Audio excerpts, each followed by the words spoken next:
Bonjour à toutes et tous. Mon nom est Olivier Malus, je suis un des coachs du Venture Lab. Je suis très heureux de vous partager cette petite présentation sur le digital marketing qui a pour but de vous donner quelques bases. Et si je suis un peu plus précis, l'idée au travers de cette présentation, ce n'est certainement pas de vous faire un tuto sur comment créer votre première campagne de digital marketing.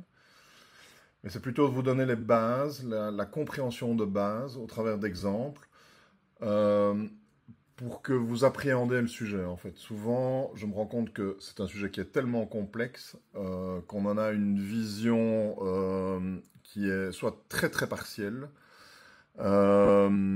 soit qui est complètement biaisée en fait. La vraie clé pour pouvoir comprendre en profondeur, c'est de faire. Donc c'est de créer une première campagne avec même un budget ridicule, mais juste pour rentrer dans les outils en fait. Donc là, ce que je vais vous présenter, ce ne sont pas les outils à proprement parler, mais les principes que vous allez devoir appliquer pour créer des campagnes qui ont du sens. Et de façon même plus générale, tout l'écosystème du digital au sens un peu plus large que juste le marketing digital. Euh, je vais aussi essayer de vous montrer ce qu'il faut faire et ce qu'il ne faut surtout pas faire. Et probablement par où commencer en fait. Parce que souvent on est perdu et donc je vais vous donner quelques pistes, quelques bases pour pouvoir vous y retrouver. Alors je vais vous partager quelques exemples réels que j'ai vécu au travers notamment de jury d'entrée au Venture Lab. Un exemple qui m'a assez fort marqué, c'est un projet qui est un projet de site e-commerce, de vente de produits en ligne, mais dont le plan financier prévoit un budget initial au niveau du digital marketing de 0 €, et même dans les années suivantes en fait. La justification, elle est souvent liée au fait que on n'a pas besoin de budget puisqu'on a déjà des followers sur Facebook, sur Instagram, sur TikTok, et que donc on va les toucher au travers de ces réseaux sociaux, et du coup, il n'y a pas besoin de prévoir de dépenser de l'argent pour pouvoir les toucher. Je vais y revenir plus loin, mais c'est totalement utopique, évidemment. Des plans financiers où il n'y a aucune donnée réelle concernant le coût d'acquisition. Un coût d'acquisition, c'est le prix que vous allez devoir, le coût que vous allez devoir dépenser pour pouvoir acquérir un nouveau client. Imaginez que l'acquisition de ces nouveaux clients va se faire gratuitement est aussi complètement utopique. Et donc c'est un peu ce genre, au travers de ce genre d'exemples réels vécus, que cette présentation est née pour essayer de clarifier les choses, de vous montrer vers où aller, ce qui est réaliste et ce qui ne l'est pas. Alors vous l'aurez compris, mon sentiment est que notre perception est parfois assez éloignée de la réalité. On se voit parfois plus beau que ce que l'on est. Et je voudrais vous expliquer ma perception au travers d'un petit exemple. Alors c'est bien sûr une caricature, hein. Je force le trait, mais pour marquer vos esprits. Parfois on pense que son projet, son site e-commerce, son service ressemble à ça. C'est-à-dire qu'on est situé dans une très grande ville, il y a des milliers de personnes qui passent devant chez vous tous les jours, tout le monde adore votre marque, tout le monde a envie de se l'arracher, et on se berce de ces illusions-là. Alors, j'espère pas à ce point-là, mais vous avez l'idée derrière mon illustration. Or, la réalité, elle ressemble plutôt à ça, en fait, quand vous démarrez. Quand vous êtes une start-up avec peu de moyens, vous êtes plutôt situé en plein désert. Et encore, ici, la situation est encore relativement optimiste, parce qu'on a une marque, en l'occurrence Prada, qui est une marque super connue. Mais dans votre cas, ça ressemble plutôt à ça.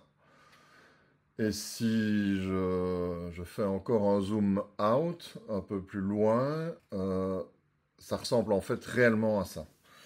Donc vous êtes une petite boutique située oui, en plein désert, avec une probabilité assez faible que quelqu'un s'arrête chez vous ou quelqu'un prenne sa voiture pour aller jusque chez vous. La voiture pouvant être évidemment virtuelle et juste digitale, hein, mais arriver jusqu'à votre site internet, si c'est un e-commerce, ben votre réalité, c'est plutôt celle-là, en fait.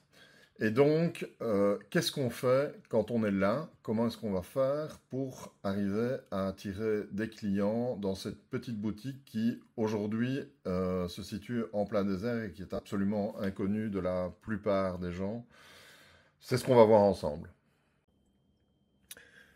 Alors voilà, maintenant que cette petite introduction est réalisée et le sujet quelque peu campé, on peut commencer à parler de digital marketing.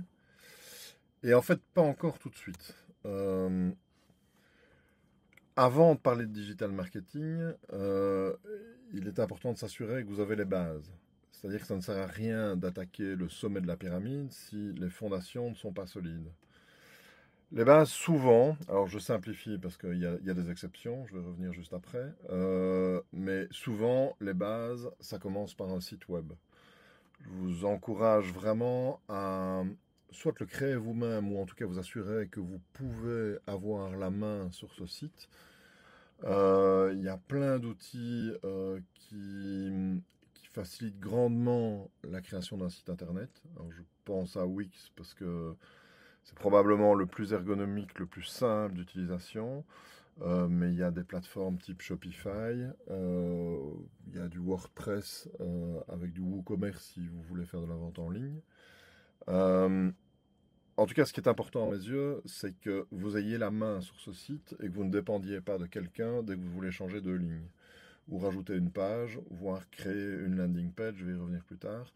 Si chaque fois vous devez passer par un tiers, par un prestataire externe, ça va d'abord vous coûter très cher, ça va vous mettre dans une temporalité qui est celle de votre prestataire de service et pas la vôtre.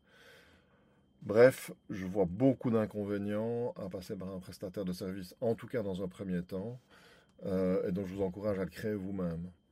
Dans un second temps, une fois que vous aurez rencontré le succès et que les ventes suivent et que vous savez exactement la raison pour laquelle les limitations de la plateforme que vous avez utilisée sont trop importantes à vos yeux et il est absolument fondamental de développer des fonctionnalités tout à fait particulières qui ne sont pas offertes par cette plateforme, alors envisagez éventuellement de passer par un prestataire. Mais dans un premier temps, faites-le vous-même, vous avez peu de moyens généralement, dans quasi tous les cas, vous avez peu de moyens, et donc économisez là-dessus, gardez de l'argent pour faire du marketing digital. Et donc, créez votre site et pensez à toute une série de points que j'ai listés à droite. À quel problème répondez-vous? Quelle est votre proposition de valeur? C'est quoi le bénéfice client? C'est quoi votre call to action? Comment je souscris à votre service? Comment j'achète vos produits? Parfois c'est simplement un bête bouton achat, hein, mais parfois c'est plus complexe. Est-ce que vous avez des témoignages? Est-ce que vous avez des photos, des vidéos de qualité? Est-ce que vous avez des éléments de réassurance pour vos clients? Est-ce que vous avez une FAQ et qui êtes-vous?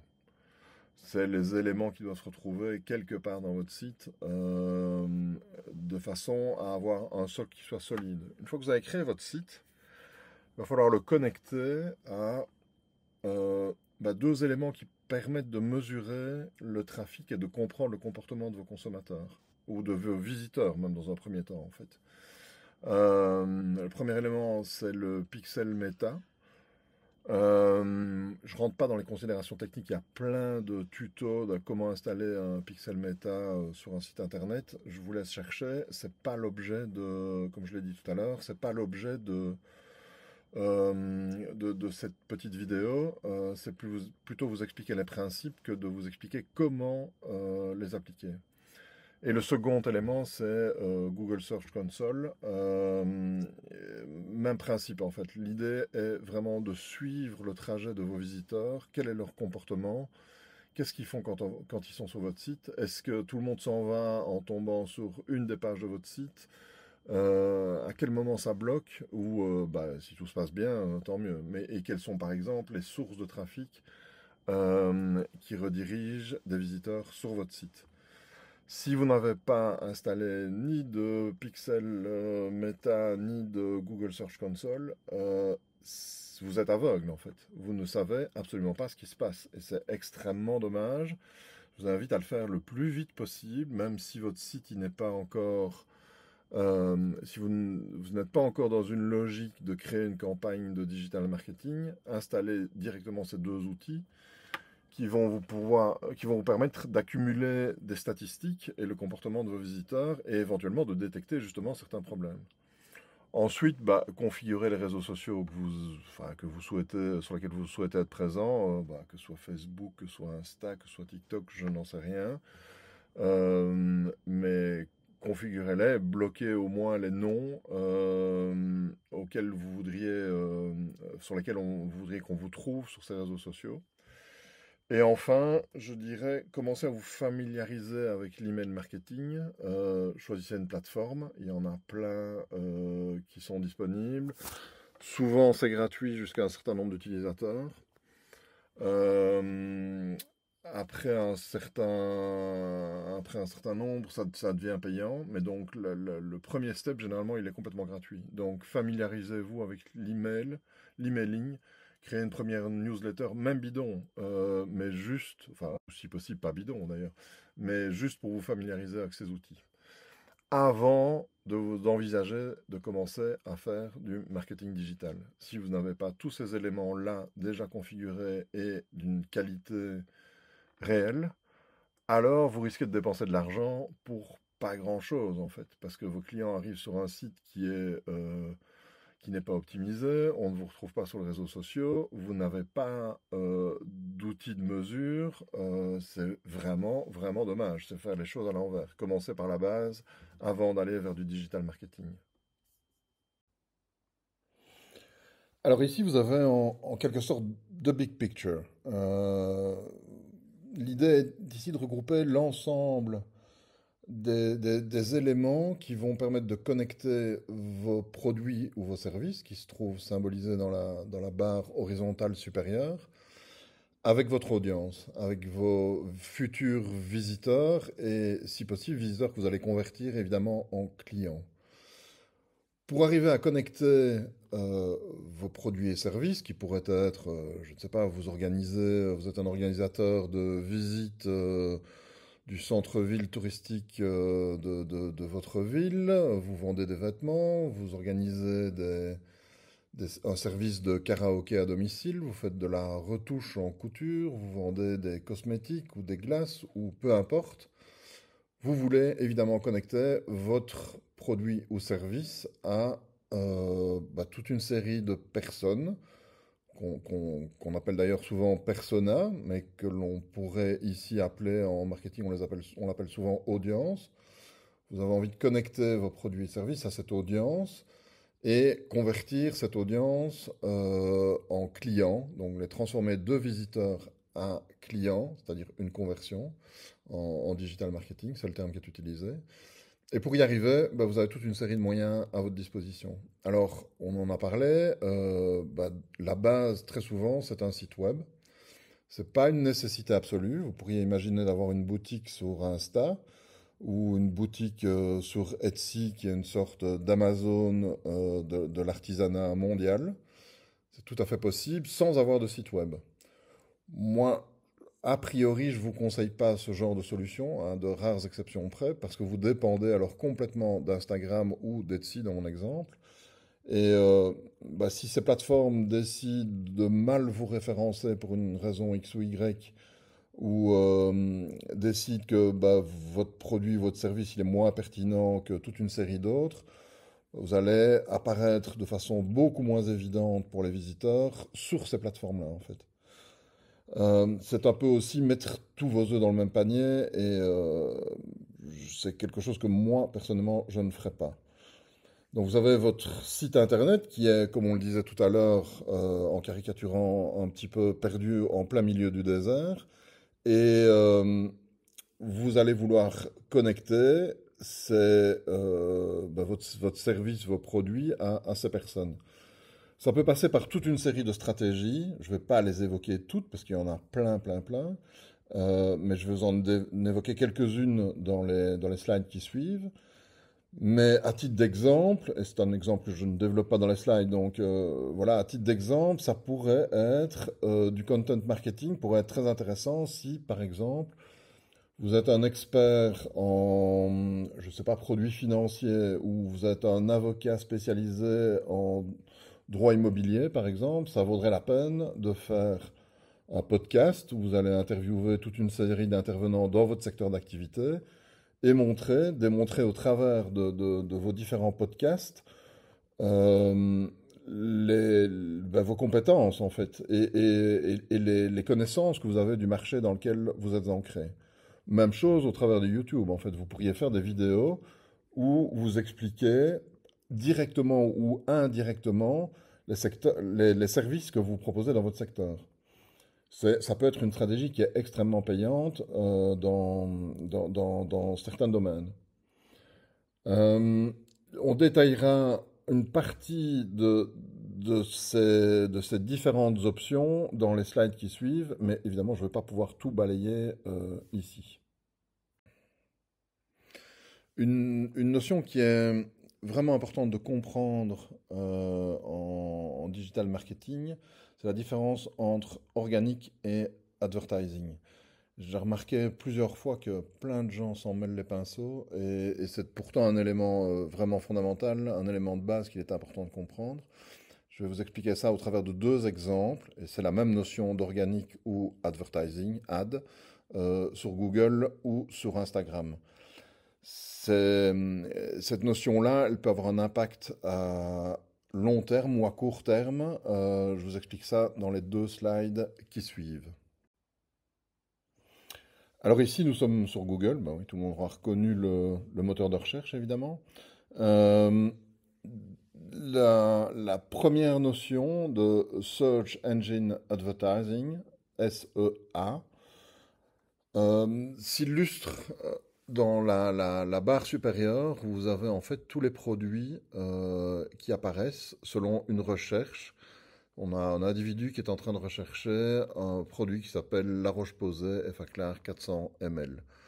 Il est clair que là, on a affaire à quelqu'un qui cherche à acheter un gel nettoyant de la marque La Roche-Posay dans un contenant de 400 ml. C'est juste une évidence.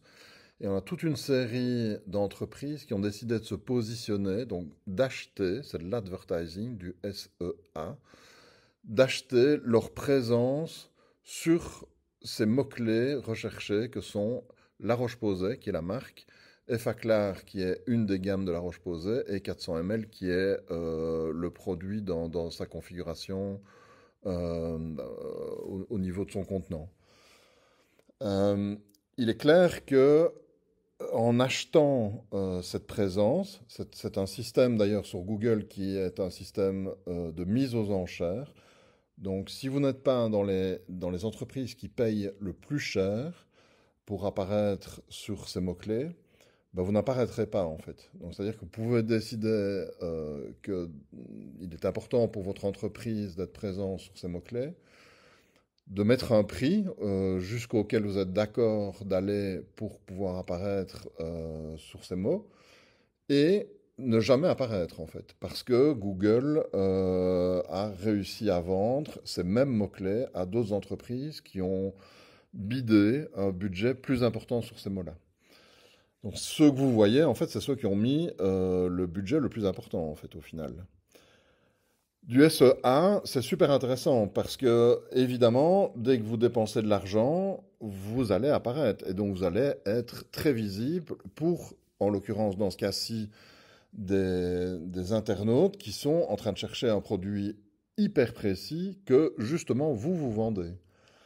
Et donc, vous avez une chance de réaliser cette vente puisque vous apparaissez et que l'internaute voit votre produit et en plus le prix. Et donc, si votre prix est en plus compétitif, le prix de votre produit est en plus compétitif, vous avez une chance que cet internaute clique sur ce lien et arrive chez vous et achète le produit. Évidemment, c'est une stratégie qui coûte de l'argent, mais qui vous permet de tout de suite réaliser des ventes à court terme, dès le premier jour. Dès le premier jour où vous mettez de l'argent dans le système, vous êtes susceptible d'apparaître et donc de réaliser ces ventes. Il y a une autre stratégie dont on entend souvent parler, qui est du SEO, du Search Engine Optimization. Le O est souvent aussi associé à organique, parce que c'est une apparition dans un moteur de recherche. C'est le Graal en fait, hein. Tout le monde cherche ça. Tout le monde cherche à être le plus, avoir son site qui apparaît le plus haut dans le ranking, donc dans les premiers liens proposés par Google. Et évidemment, plus vous apparaissez haut, plus vous avez une chance que des internautes visitent votre site. Pas encore qu'ils achètent, mais déjà qu'ils visitent votre site. Euh, oui, comme je le dis, c'est le Graal. Il y a toutes des stratégies extrêmement détaillées qui sont disponibles, des tutos sur plein de choses. Par exemple, mais j'en cite vraiment une au hasard, et c'est pas la plus importante, mais non, c'est un élément important.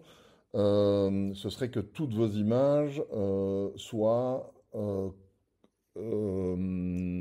notées, nommées plutôt, de façon cohérente. Donc, si vous affichez là un flacon de La Roche-Posay Effaclar 400 ml, ce serait optimal d'avoir cette image qui s'appelle La Roche-Posay Effaclar 400 ml.jpg par exemple.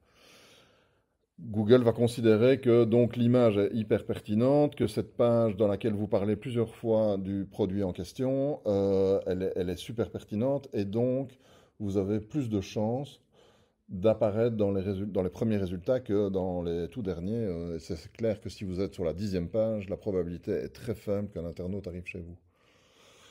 On voit par exemple ici en SEO que la marque La Roche-Posay elle-même apparaît en page 3 ou 4.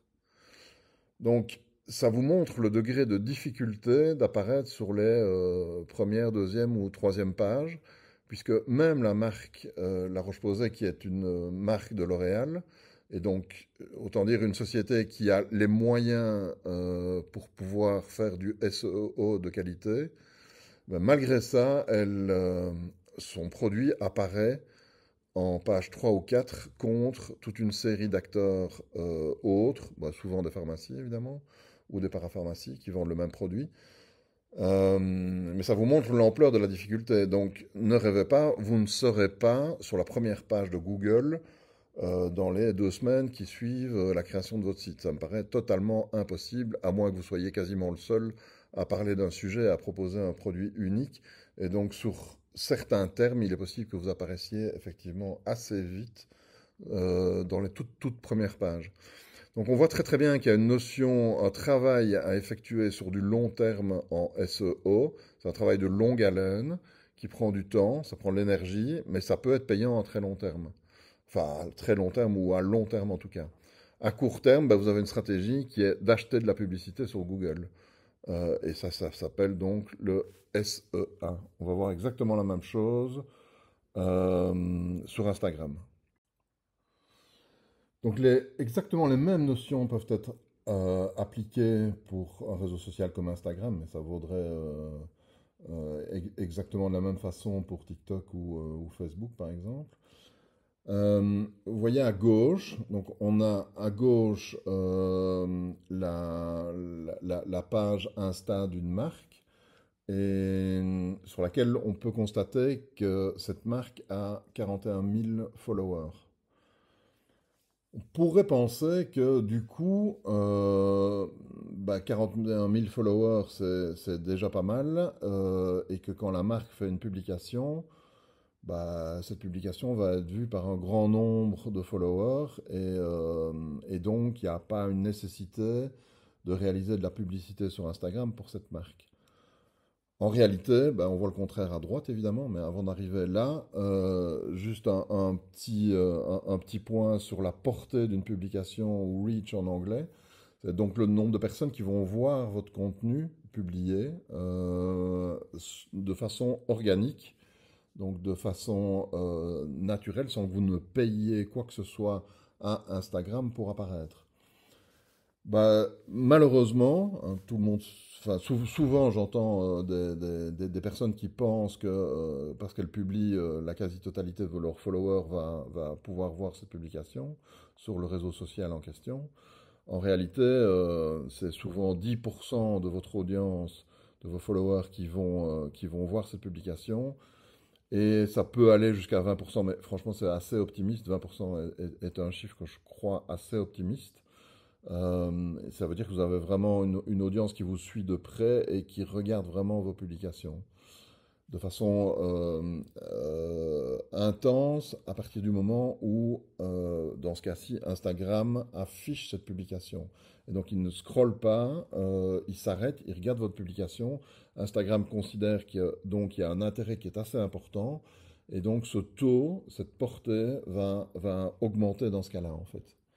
Néanmoins, ici, on voit que la marque, malgré ses 41 000 followers, a réalisé une publicité sur Instagram, le même réseau social, avec une volonté, évidemment, de toucher plus de personnes. Peut-être ses followers, peut-être d'autres profils que ses followers actuels. Là, on n'a pas l'information. C'est possible d'aller chercher une partie de ces informations sur Meta. Mais ici, on ne les a pas, et c'est pas l'objet non plus. Mais donc, c'est vraiment l'idée ici, c'est malgré un nombre de followers relativement important, il y a quand même une publicité qui est réalisée parce qu'on veut toucher soit ces mêmes followers, sachant qu'il y a probablement 90% des followers que j'ai qui ne verront de toute façon pas ma publication. Du coup, je vais toucher ces 90%-là au travers d'une publicité. Et vous voyez qu'elle est sponsorisée en haut à droite de la publicité. Euh, en groupant les deux, évidemment, on a une audience qui est évidemment beaucoup plus grande en fait. Un petit point sur le taux d'engagement, donc c'est le nombre de personnes qui vont interagir avec votre contenu, et qui vont le liker, qui vont le commenter, qui vont le partager. Ce taux d'engagement, il est en fait très très faible en fait.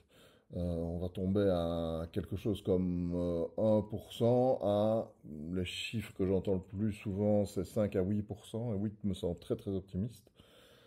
Euh, Ça vous donne un ordre d'idée de ce que vous pouvez espérer en fait. On se voit, comme je le disais en tout début d'introduction, parfois plus beau que ce qu'on est, et on imagine que tous nos followers vont nous voir et tout le monde va interagir, mais c'est évidemment pas le cas dans la réalité en fait. Alors je pense que vous avez compris que la portée de vos publications en organique va être limitée. On va aborder quelques exemples d'advertising. Je vais commencer par des choses très très simples. Ici en moteur de recherche pour commencer, au travers de deux exemples. Donc du SEA, du Search Engine Advertising, donc sur Google. On va voir quelques exemples, du plus simple au plus complexe. Je vais vous montrer ça tout de suite. Alors dans ce premier exemple, on revient à l'exemple que j'ai déjà abordé il y a 3 slides. C'est le cas de figure où nous trouvons sur Google et une marque a décidé d'apparaître lorsque un client cherchait La Roche-Posay Effaclar 400 ml, ou une partie de ces trois mots en fait. On aurait pu imaginer La Roche-Posay Effaclar ou La Roche-Posay 400 ml, la combinaison de ces mots. Il y a une marque qui a décidé d'apparaître sur ces mots-clés, puisque c'est comme ça que la publicité fonctionne sur Google. C'est une publicité qui est liée à une recherche de mots. Euh, donc c'est un exemple qui est très simple. Pourquoi? Parce qu'on est ici face à un produit qui est très peu coûteux, une dizaine d'euros. C'est un produit qui est très très connu. Il y a un besoin qui est clairement exprimé par la personne qui est en train de faire cette recherche, puisqu'elle a tapé La Roche-Posay Effaclar 400 ml ou une partie de cette combinaison. Et il y a une notoriété qui est extrêmement forte de la marque, puisque la marque leader en pharmacie et en parapharmacie, en cosmétique. Et donc, il y a des clients forcément qui connaissent déjà parfaitement bien ce produit parce qu'ils l'ont déjà utilisé ou qu'il a éventuellement été recommandé par quelqu'un. On peut imaginer donc dans ce cas-là faire une conversion en une fois, c'est-à-dire que la personne cherche sur Google ces mots-là, votre publicité apparaît et la personne va cliquer sur votre publicité, arriver sur votre site et acheter le produit. Ça paraît tout à fait possible vu les caractéristiques que je vous ai expliquées, donc peu connu, un produit peu coûteux mais très connu et un besoin qui est très, très clairement exprimé dans ce cas-ci. Donc on est vraiment là dans un cas de figure qui est extrêmement simple et où une conversion en une fois est tout à fait possible. Ce n'est pas toujours le cas. On- je passe dans un exemple, à l'exemple suivant, vous allez voir un autre cas de figure. Alors ici, on se trouve dans une configuration qui est aussi très simple et très similaire à la précédente, mais avec des caractéristiques qui sont complètement différentes. C'est-à-dire qu'on a aussi un produit peu coûteux, aussi vendu en pharmacie ou dans le secteur de la parapharmacie, mais on a une marque inconnue, en l'occurrence Aolea, qui est la marque que Julien a développée, qui est incubée au Venture Lab, avec des sticks à base d'huile essentielle qui permettent de répondre à toute une série de problématiques, dont notamment dans ce cas-ci la relaxation. On n'a forcément quasiment aucune recherche sur la marque Aolea sur Google. Pourquoi? Parce que la marque est quasiment inconnue du grand public, évidemment. On n'a pas non plus de recherche sur stick huile essentielle, puisque c'est un produit qui est assez innovant et qui n'existe pas exactement de cette façon-là sur le marché actuellement. Et donc, on n'a pas ce type de recherche. Personne ne va chercher Aolea Stick Relax sur Google. Enfin, en tout cas, très, très, très peu de clients, très, très peu de personnes vont effectuer ce type de recherche. Elles vont plutôt rechercher des mots-clés du type solution naturelle anti-stress ou des choses de ce type-là. Mais à ce niveau-là, il y a une concurrence qui est énorme. Donc, on va devoir, Julien devrait, s'il voulait apparaître sur Google, sur des mots clés beaucoup plus larges, type solution naturelle anti-stress, Julien devrait, dans ce cas-là, être en compétition, enfin, il va être, donc, dans ce cas-là, en compétition avec toute une série d'autres marques qui ont des produits plus ou moins similaires aux siens. Et du coup, oui, la conversion est possible parce que c'est un produit qui n'est pas très coûteux et qu'on est forcément face à quelqu'un qui est en train de rechercher une solution et donc un produit pour répondre à sa problématique. Donc une conversion en une fois est là aussi possible, mais on va avoir un coût de publicité qui va être bien plus important que dans le cas probablement de La Roche-Posay. Et donc, on comprend tout de suite au travers des caractéristiques de chacun des deux produits dans ces deux premiers exemples, que les situations peuvent être, même si elles sont très similaires en termes de marché, en termes même de positionnement et de prix, mais les situations sont différentes de par la notoriété de la marque et les recherches existantes sur le produit précis que l'on est en train de vendre, en fait. Ici, nous sommes face à un exemple très différent. En fait, Louise et Clarine, qui ont créé la marque WeCover, proposent une solution destinée à rafraîchir les bâtiments en été en appliquant une couche de revêtement blanc sur les toitures. Ce revêtement blanc va donc refléter les rayons du soleil et permettre d'avoir des bâtiments qui seront bien plus frais que si on avait un roofing habituel qui est assez foncé. Euh, Ce service, il est évidemment beaucoup plus complexe et d'abord beaucoup plus coûteux en fait. On ne parle pas d'un produit à 10 euros, mais on parle probablement dans la plupart des cas de solutions qui vont coûter des milliers, voire des dizaines de milliers d'euros, si ce sont des très grands bâtiments. Et en plus, cette complexité est liée à toute une série de questionnements, de visites sur place pour pouvoir rendre un devis à un client. Euh, c'est un investissement que ce client va réaliser et il ne va évidemment pas acheter votre service en une fois. il va falloir répondre à ces questions, à ces doutes, à ces interrogations, à des cas de figure particuliers qui sont jamais deux fois les mêmes. Et donc ça va prendre du temps, et ça va prendre du temps aussi pour instaurer une confiance. Bref, vous voyez bien la différence entre les deux premiers exemples et celui-ci. On n'est pas du tout dans le même cas de figure. Donc la conversion en une fois est totalement impossible, je pense. J'ai marqué quasi impossible, mais pour moi, elle est complètement impossible. Et il va falloir créer une relation qui, dans un premier temps, va être digitale, et qui ne va pas pouvoir se faire exclusivement au travers d'une publicité sur Google. Et c'est là qu'intervient en fait la combinaison de tous les moyens dont je vous parlais au tout début pour connecter une audience à votre produit, à votre service. On va combiner, du coup, ici, toute une série de moyens qui nous sont offerts pour aller capter ces visiteurs, pour leur expliquer la solution et pour leur permettre de les convaincre que cette solution est pertinente pour eux. Je vous explique ça dans les slides qui suivent. Mais avant de rentrer réellement dans une campagne de digital marketing que l'on pourrait créer pour WeCover, j'ai besoin de vous préciser quelques éléments sur le fonctionnement des réseaux sociaux et l'advertising sur ces réseaux sociaux.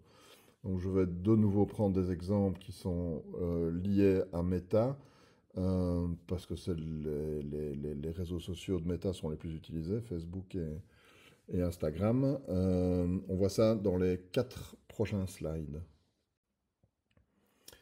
Alors, je commence ici avec un peu de provoque, parce qu'il ne faut pas faire. Donc, une campagne publicitaire, une bonne campagne publicitaire, ce n'est pas appuyer bêtement, entre guillemets, sur le bouton booster une publication que vous venez de réaliser.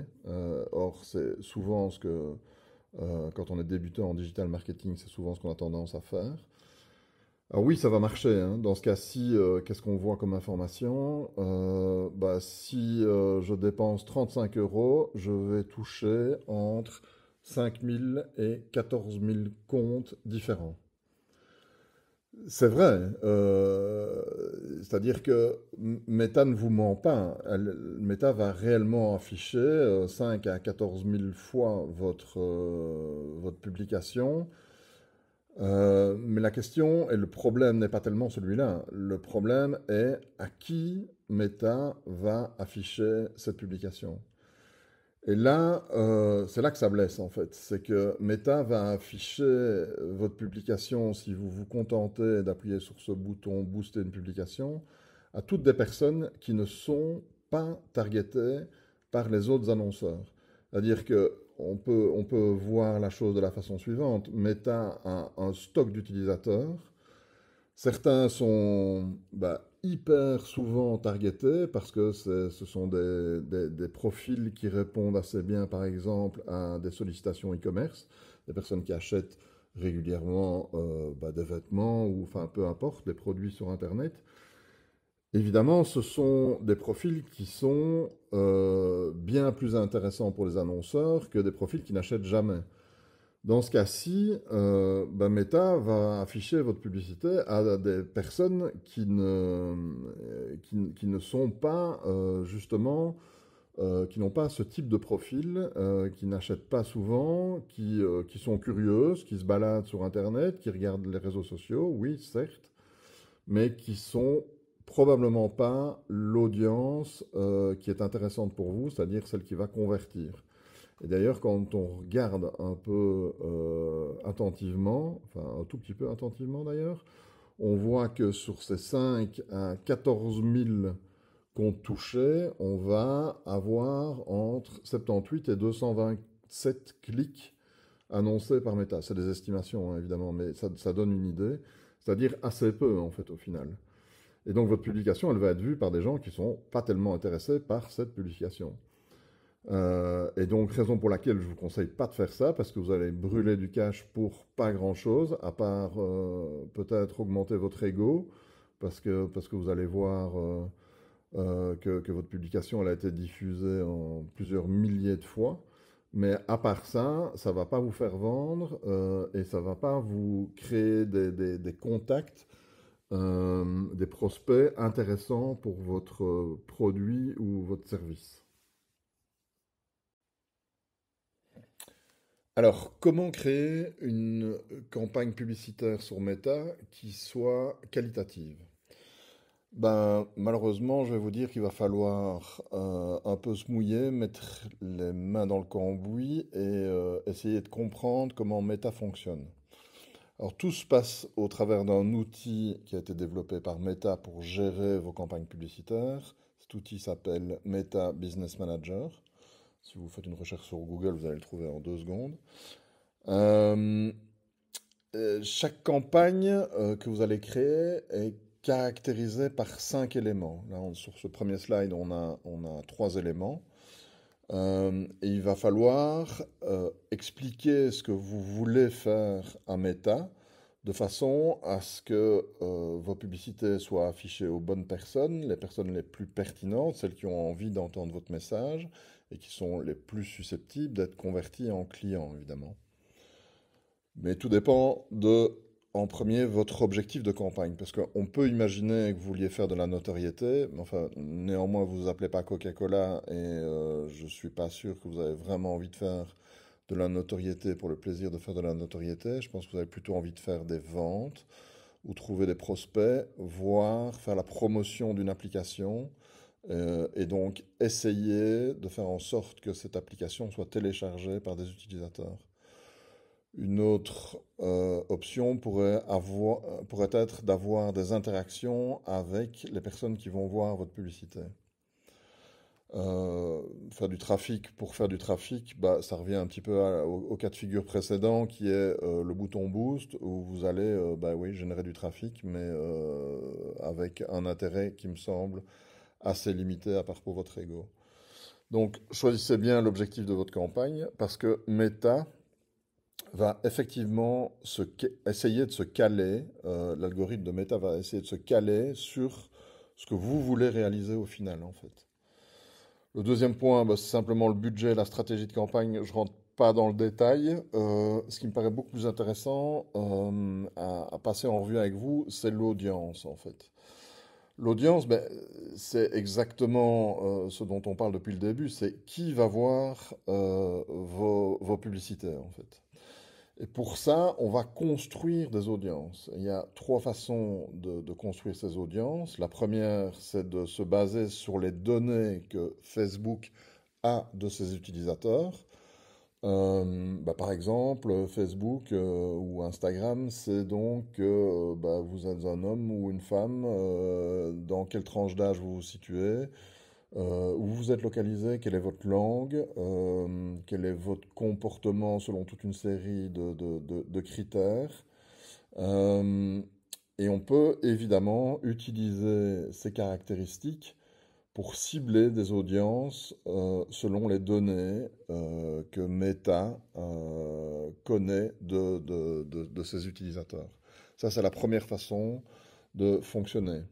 La deuxième façon de fonctionner, c'est en partant de vos données, de vos visiteurs. Vous avez constaté que certaines personnes vont rester sur votre site pendant un temps beaucoup plus long que d'autres, que certaines personnes vont par exemple visionner une grande partie, voire la totalité d'une vidéo qui explique votre produit ou votre service, que certaines personnes vont avoir tel comportement sur votre site.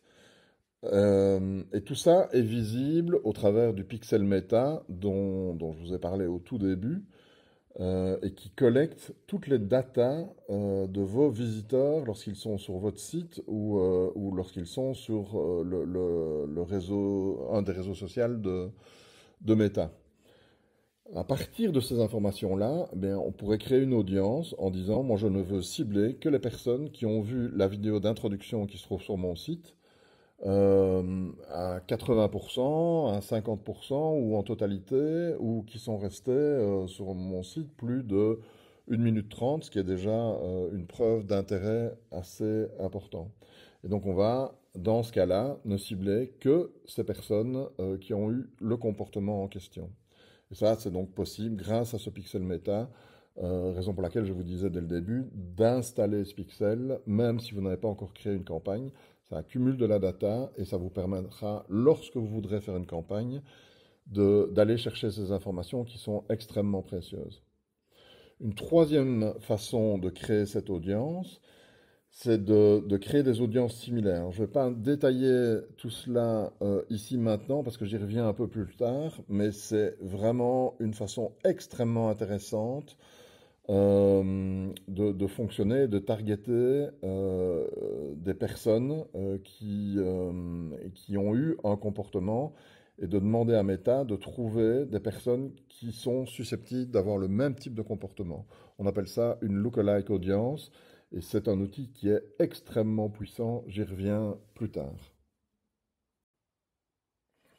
Alors les deux dernières caractéristiques d'une campagne sur Meta, c'est la sélection des emplacements sur lesquels vous allez diffuser ces publicités. On pourrait imaginer que vous ne souhaitez que votre publicité ne soit affichée que sur ordinateur, ou que sur mobile, que sur tablette, que sur iOS ou que sur Android, ou sur toutes les plateformes. C'est possible. Vous pouvez évidemment choisir de n'être présent que sur Facebook ou que sur Instagram, voire Messenger. On oublie complètement, mais c'est possible de faire de la publicité sur Messenger, ou voir sur une audience qui ne sont pas les réseaux sociaux de Meta, mais sur des partenaires avec lesquels vous pouvez sur lesquels vous pouvez diffuser votre publicité. Je ne rentre pas dans le détail. Et enfin, la cinquième caractéristique, le cinquième élément caractérisant une campagne publicitaire, c'est le choix de votre message publicitaire. Alors évidemment, il y a quel type de média vous allez utiliser. Est-ce que vous allez utiliser une image ou un carrousel d'images ou de la vidéo, par exemple. Il y a aussi tout ce qui est texte, quel est le titre de mon annonce et quel est le texte que vous allez utiliser pour essayer de capter cette audience. Et donc, cette personne clique pour avoir le comportement que vous espérez qu'elle ait sur l'écran suivant en arrivant sur votre site. Évidemment, ces textes et ces titres sont extrêmement importants. Ils peuvent être plus ou moins catchy ou plus ou moins banal. Et donc, vous aurez effectivement un impact qui est totalement différent. La vidéo marche super bien. Donc, si vous avez l'occasion de faire de la vidéo de qualité, c'est souvent un super média pour faire de la publicité. Alors, généralement, on ne fait pas une publicité, on fait une campagne publicitaire. C'est-à-dire que votre campagne, elle va être constituée de toute une série de publicités. On peut imaginer ici, dans mon exemple, 4 publicités qui vont apparaître sur Instagram et l'équivalent sur Facebook. Et ces différentes publicités ont différentes caractéristiques. C'est-à-dire qu'on pourrait imaginer la publicité A qui vise à toucher une audience qu'on appelle audience numéro 1. On va le faire au travers d'un média qui est la vidéo et on va afficher un message que l'on pense être super pertinent et qu'on va d'ailleurs garder dans toutes les publicités. Et ainsi de suite. La publicité D, on va toucher une autre audience avec non plus de la vidéo mais avec un carrousel tout en gardant le message, donc le titre et le texte qui va apparaître seront les mêmes que dans toutes les autres publicités. Mais on aura changé l'audience et le média utilisé. Et on peut faire la même chose sur Facebook. Et à ces différentes publicités, on va attribuer des budgets. Alors l'idée, une fois que vous avez fait ça, de façon très consciencieuse, c'est de laisser tourner l'algorithme de Meta. C'est-à-dire que si vous changez, parce que vous êtes super fort sur la balle, vous changez toutes les caractéristiques tout le temps de vos différentes publicités, Meta n'aura pas le temps de tester ce qui fonctionne. L'algorithme de Meta n'aura pas le temps de voir la réaction, de mesurer la réaction des personnes qui voient vos publicités et ne saura pas, du coup, répartir les budgets de façon la plus optimale et trouver avec la plus grande finesse possible les audiences qui répondent le mieux à votre campagne publicitaire. Donc, laissez tourner votre campagne minimum 5 jours, j'entends entre 4 et 7 jours, disons 5 jours, de façon à ce que cet algorithme, il ait le temps d'accumuler des datas, que l'algorithme ait le temps d'analyser quels sont les profils qui répondent le mieux, même si vous avez déjà en partie targeté, bien sûr, mais au sein des audiences que vous avez définies, Meta va essayer de trouver les personnes qui réagissent le mieux. Donc, laissez tourner cette campagne minimum 5 jours et ensuite analyser manuellement si certaines de ces publicités convertissent extrêmement mal. Il y a un intérêt évidemment à les supprimer, à ne pas continuer à dépenser de l'argent pour des publicités qui ne convertissent pas. Faites juste attention qu'il y a toute une série de subtilités, c'est-à-dire que vous pouvez avoir une campagne ou une publicité qui fonctionne moyennement, donc avec un taux de clic qui va être relativement faible, mais derrière ces clics, avoir des personnes qui arrivent sur votre site et qui, elles, achètent de façon très intense. Par exemple, elles pourraient avoir un panier moyen, donc un montant dépensé sur votre site qui est peut-être bien supérieur à la moyenne de vos clients. Ce serait évidemment dommage de supprimer cette publicité-là sous prétexte que elle envoie un nombre de visiteurs, une proportion de visiteurs moins élevée que d'autres campagnes, mais derrière, elle convertit beaucoup mieux. Certaines campagnes qui vous envoient un nombre, un pourcentage élevé de personnes qui ont vu la publicité vers votre site, mais derrière, ces personnes n'achètent pas ou achètent des montants très faibles. Il y a un intérêt évidemment qui est nettement moindre dans ce deuxième cas de figure. Donc il y a toute une finesse d'analyse à acquérir pour comprendre ce qui marche le mieux, ce qui vous rapporte le plus, et donc ce que vous devez conserver et ce que vous devez supprimer en fait. Alors concrètement, ça ressemble à quoi? Je vous montre l'outil dans le slide suivant. Alors ici, vous avez de façon très concrète l'illustration du slide précédent, qui était très schématique, lui. Là, on est dans une campagne qui a été créée dans l'outil de Meta, Business Manager, avec cette campagne comporte toute une série de publicités. Vous pouvez la structurer exactement comme vous voulez. On a une publicité qui est surlignée en bleu et le détail des paramètres de cette publicité qui se trouve à droite en fait. Donc c'est exactement le même principe que ce que je vous ai expliqué tout à l'heure, avec le choix du titre, le choix du texte qui va apparaître sur votre publicité, le choix des médias. En l'occurrence ici c'est un carrousel avec plusieurs images. Pour imaginer une vidéo. Une petite remarque, il est vraiment judicieux d'adopter une nomenclature dans la dénomination de vos campagnes et des publicités qui composent chacune de vos campagnes, qui soit la plus précise possible et qui représente quelque chose à vos yeux. Sinon, vous allez vous retrouver avec une liste de campagnes et de publicités, mais qui sont extrêmement compliquées à identifier pour vous, avec des paramètres qui sont tous différents, exactement comme je vous l'expliquais dans le slide précédent, des audiences, des tests d'audience qui sont différents d'une publicité, d'une campagne à l'autre. Mais si vous n'avez pas l'identifié, donc si dans la nomenclature que vous utilisez, dans la dénomination de chacune de ces campagnes ou de ces publicités, vous avez fait à peu près n'importe quoi et les choses ne sont pas claires, vous allez faire une tambouille pas possible. Donc essayez d'adopter une logique qui soit compréhensible pour vous et qui vous permette de vous y retrouver dans toute cette suite de publicités et de campagnes. Alors ici, nous retrouvons notre exemple WeCover, donc exemple bien plus complexe évidemment, puisque le service proposé par WeCover nécessite un certain nombre d'explications, il va falloir peut-être rassurer, il va falloir peut-être apporter des preuves sur l'efficacité du service et montrer peut-être quelques réalisations déjà effectuées par l'entreprise. On va commencer par déterminer une audience sur base d'un critère, c'est un scénario que l'on va créer. Euh, Cette audience, elle va être basée sur le fait qu'on veut targeter des visiteurs qui ont vu plus de 5 pages du site. En effet, on peut considérer que si vous avez regardé 5 pages du site, bah, c'est que vous avez marqué un intérêt, parce que sinon, s'il n'y a aucun intérêt par rapport au service, après une ou deux pages, vous allez quitter ce site. Donc 5 pages démontrent un vrai intérêt de la part d'un internaute.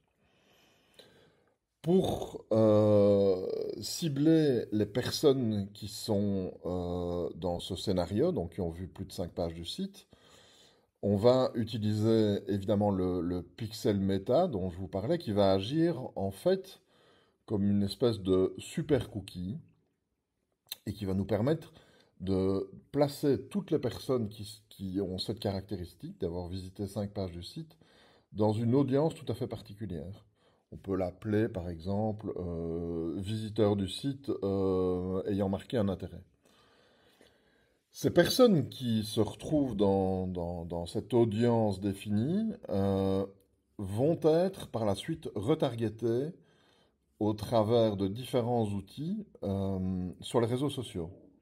Donc cette personne, elle va voir apparaître, par exemple, une première publicité lorsqu'elle va naviguer sur Instagram, par exemple. Alors une première publicité qui pourrait être du type télécharger notre livre blanc, les solutions de refroidissement passif, qui est un PDF. Et pour pouvoir obtenir ce PDF, la personne va laisser son email. Il y a toute une série d'outils qui sont proposés par Meta, soit en restant directement, en restant toujours sur Meta, soit en étant renvoyé sur le site de Weekover pour pouvoir laisser son adresse email. Et on peut imaginer de créer une landing page, c'est-à-dire une page spéciale du site qui n'est utilisée qu'à cette fin-là, c'est-à-dire récolter l'adresse email de quelqu'un qui a cliqué sur cette publicité. Une fois que cette personne a laissé son adresse email, bah évidemment, on va lui envoyer le PDF avec le livre blanc en question, mais on va aussi déclencher un scénario de newsletter, 3 newsletters qui ont été pré-programmés, bien sûr. Une première qui va être assez généraliste et expliquer de façon un peu plus poussée, mais toujours de façon généraliste, le service de Weekover. Une deuxième un peu plus affinée et une troisième encore un peu plus détaillée. Et là, le même scénario va s'effectuer sur les réseaux sociaux. C'est-à-dire que la première publicité qui consistait à télécharger le livre blanc va être suivie d'une deuxième qui pourrait être quelque chose du type estimer les économies que vous pourriez réaliser grâce à la solution proposée. On pourrait imaginer une troisième publicité qui vient ensuite, une fois qu'on a vu les deux premières publicités, où là, on va vraiment essayer d'engager la personne en lui proposant de recevoir un devis gratuit qui va, dans ce cas-là, lui permettre de calculer de façon extrêmement précise les économies annuelles qu'il va pouvoir réaliser. Et donc, on sent bien que l'engagement de cette personne va crescendo et que petit à petit, Weekover va pouvoir engager un dialogue avec elle jusqu'à pouvoir se rendre dans l'entreprise pour effectuer ce devis. Vous voyez bien ici, à travers cet exemple de retargeting, que l'on a affaire à un scénario qui est beaucoup plus complexe, qui a été élaboré en amont, évidemment, et qui permet de suivre une personne au travers, dans ce cas-ci, du pixel méta, mais aussi de l'engager au travers d'une newsletter en parallèle, en fait. Une fois que vous avez capté son adresse email, cette personne, vous allez pouvoir la contacter au travers de cette adresse email de façon gratuite. Ce qui a évidemment un intérêt énorme puisque vous ne devez plus payer pour pouvoir toucher cette personne. Donc c'est souvent la clé, c'est l'adresse email, éventuellement le numéro de téléphone, pour garder ce contact avec cette personne. Voilà, c'est un exemple tout à fait particulier parce que je vous ai parlé de Weekover, mais vous comprenez bien que cet exemple est applicable à plein d'autres cas de figure, peut-être des cas de figure qui vous concernent vous en particulier. Alors vous vous souvenez que lorsque l'on a évoqué les différents éléments constitutifs d'une campagne publicitaire sur Meta. Il y en avait 5. Je vous ai dit que probablement l'élément le plus important, c'est l'audience, c'est-à-dire à qui cette publicité est destinée. Qui est-ce que vous allez essayer de cibler au travers de cette publicité? Qui va la voir? Et dans la création de cette audience, je vous avais expliqué qu'il y avait la troisième option qui était de créer une audience similaire, ce qu'on appelle une lookalike audience, qui va être construite sur la base d'audiences déjà existantes. Alors ça paraît complètement abstrait comme ça, et donc je vais vous illustrer ce cas de figure au travers de 2 exemples. Le premier exemple est celui-ci. On est face à une coopérative qui s'appelle Histoire d'un grain, qui existe depuis déjà un certain temps et qui a 387 coopérateurs. C'est-à-dire qu'il y a 387 personnes qui, aujourd'hui, ont déjà investi leur argent dans la coopérative pour que celle-ci voie le jour et puisse se développer. Dans l'exemple dans le scénario que je vous propose, cette coopérative est en phase de développement et recherche des moyens pour pouvoir grandir et procéder à un certain nombre d'investissements. Pour trouver ces moyens, la façon la plus simple, généralement, c'est de trouver de nouveaux coopérateurs qui vont investir un peu d'argent. Une part, dans ce cas-ci, est égale à 250 euros. Comme on a déjà une audience, alors une audience qui n'existe pas en digital, mais qui a une audience physique, puisque ces coopérateurs, on pourrait les qualifier d'audience, ces coopérateurs existants, donc je parle des 387 existants. Cette audience, on va s'en servir en fait pour demander à Meta de trouver des profils de personnes qui sont similaires à ces 387 coopérateurs. Et pour le faire, c'est tout simple en fait.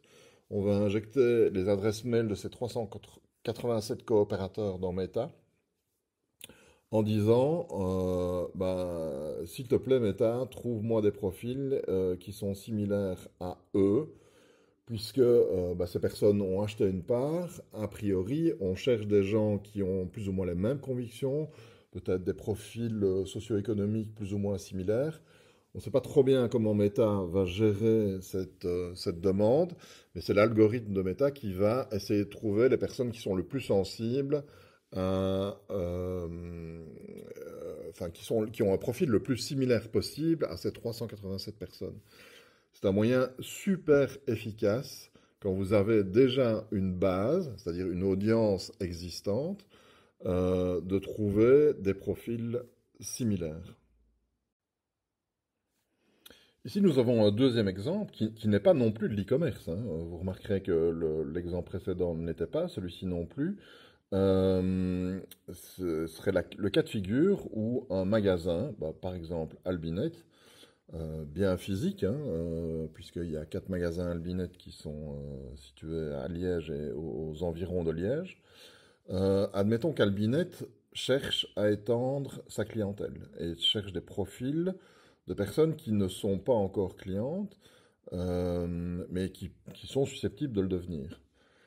Dans ce cas de figure, une option envisageable, pour autant qu'Albinet ait un système, par exemple, de carte de fidélité basé sur un numéro de GSM ou une adresse email, la façon de créer une audience qui verrait la publicité qu'Albinet voudrait créer, ce serait de nouveau de se baser sur cette lookalike audience, donc cette audience existante qui est constituée, dans ce cas-ci, des possesseurs de cartes de fidélité. On pourrait même imaginer qu'on va plus loin, c'est-à-dire qu'on va sélectionner parmi les clients d'Albinet ceux qui ont la fréquence d'achat ou des montants d'achat les plus importants, et demander à Meta, dans ce cas-là, de créer une audience sur base de ces profils-là, tout à fait particuliers. Donc pas l'ensemble des clients d'Albinet, mais les meilleurs clients d'Albinet, en fait, en quelque sorte. Et de nouveau, on va demander à Meta, au travers de son algorithme, de chercher les profils de clients potentiels à qui on va donc afficher cette publicité. Vous voyez donc bien la puissance de l'outil qui est vraiment extrêmement forte et qui ne concerne pas que des cas de figure liés à l'e-commerce, mais qui pourrait fonctionner pour un restaurant ou pour n'importe quel service non digital, mais tout à fait concret, pour lesquels vous cherchez à toucher des personnes qui seraient susceptibles d'acheter votre service ou de participer à votre activité, par exemple. Et nous arrivons à la fin de cette petite vidéo sur le marketing digital, où j'espère que votre niveau de compréhension a augmenté, c'est-à-dire que dans l'analogie que je vais utiliser, vous comprenez un peu mieux comment fonctionne le moteur de votre moto ou de votre voiture. C'est pas pour ça que vous êtes devenu mécanicien, évidemment. Là, vous avez une compréhension, j'espère, un peu plus approfondie de comment peut fonctionner, quels sont les mécanismes que l'on peut mettre en place dans du marketing digital, mais vous n'êtes pas encore devenu mécanicien, c'est-à-dire que vous n'avez pas encore appréhendé les outils pour pouvoir mettre en place toutes les choses que je vous ai expliquées. Ça prend du temps, ça nécessite toute une série d'autres formations, il y a plein de tutos online.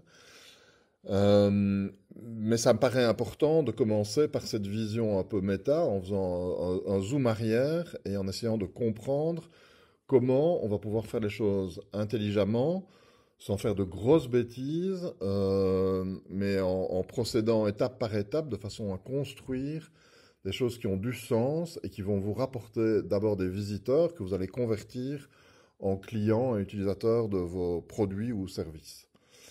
Je vais juste terminer par un dernier petit slide qui est une petite astuce.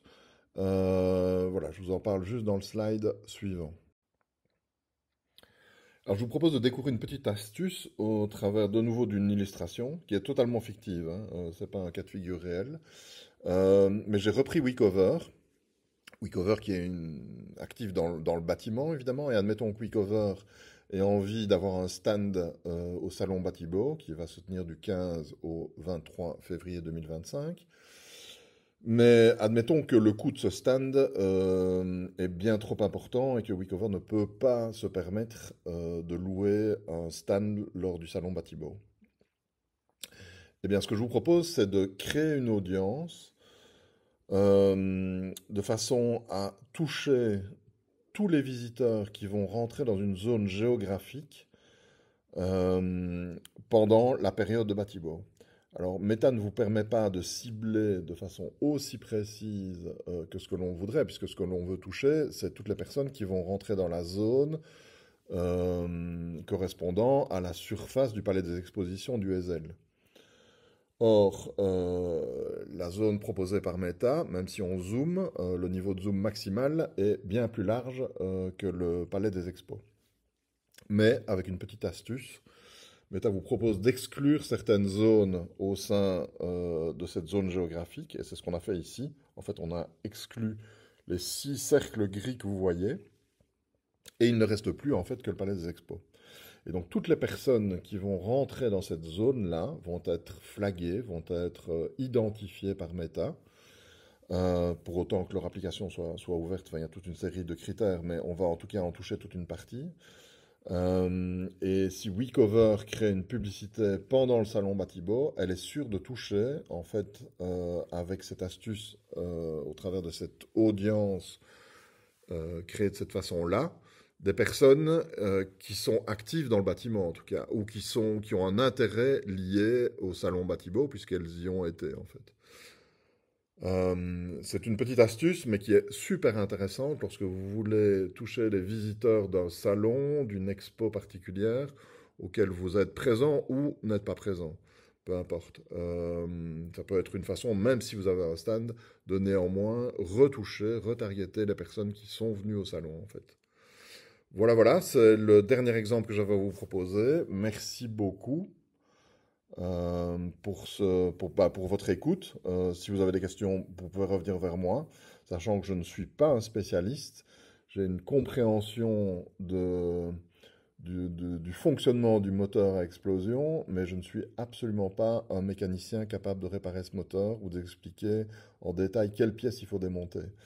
Il y a un vrai degré de complexité dans l'apprentissage de ce métier de mécanicien et c'est un boulot à plein temps, mais je vous invite vraiment à rentrer dans le début de cet apprentissage au minimum. Merci beaucoup à vous.